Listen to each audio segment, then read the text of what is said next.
لو شايل هم شبكة الألماظ يبقى الفيديو ده ليك.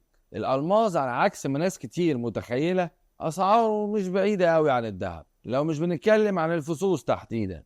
يعني زي ما أنا ممكن أشتري شبكة ذهب ب100,000 جنيه، أقدر برضو أشتري بنفس المبلغ ده شبكة ألماظ وبسنتر ستون نص إيراد كمان. والموضوع كله راجع لحجم الفصوص والبادجت بتاعتك.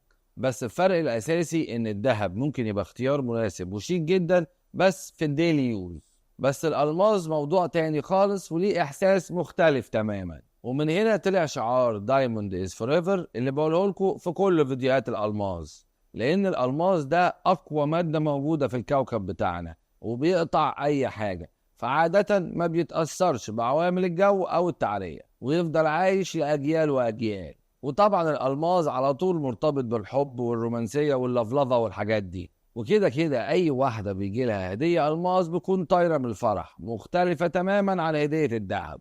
ويا سيدي مش عايزك تقلق، احنا في مجوهرات التطوير هنقدر نساعدك تجيب القطعة المناسبة للذوق بتاعك والبادجت بتاعتك.